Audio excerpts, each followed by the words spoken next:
Okay, today we're going to do a little video on how to solve BEDMAS. And the basics of BEDMAS is, if I write it down here on the side, it's just a strategy for knowing exactly what steps you do when you see different kind of functions inside a question. So for the first one, it's brackets. That can also be known as parentheses.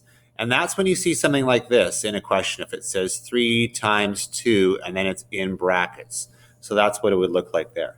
The next thing that you do in order, so it always goes in order this way, except division and multiplication and addition and subtraction have a special rule. I'll get to that in a second. So exponents is when there's something like this, 3 squared, and that would be 9, because 3 times 3 is 9. Now, when you get to division and multiplication, addition and subtraction is no different than what you've learned in younger grades, but you do it in order.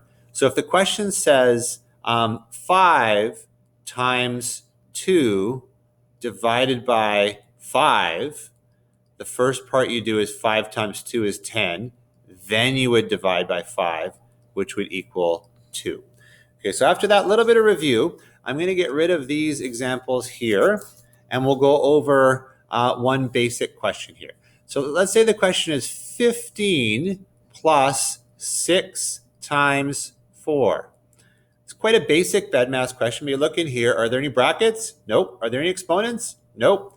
Division, multiplication? Yes, it's right here. So you want to solve these two first. So 6 times 4 is 24. Then you just simply copy down everything else and add. 15 plus 24 would be 39. Let's do one more question. Remember to stop the video and go back if you need to see what I did, because I go quite quickly on here. Let's change it to yellow. Let's change it to one more question, and let's say 5 plus 3 times 7 squared. So now I've put an exponent in there right there. You can see that exponent. Are there any brackets? No. Are there any exponents? Yes. So you're going to solve this part only first, which is going to become 49, because that means 7 times 7. Copy down the rest of the question. If you notice, I'm just copying this down. The next part you're going to do is 3 times 49, which is going to be 147. If you need to do that on a piece of paper, that's fine. And then 5 plus 147, the final answer would be 152.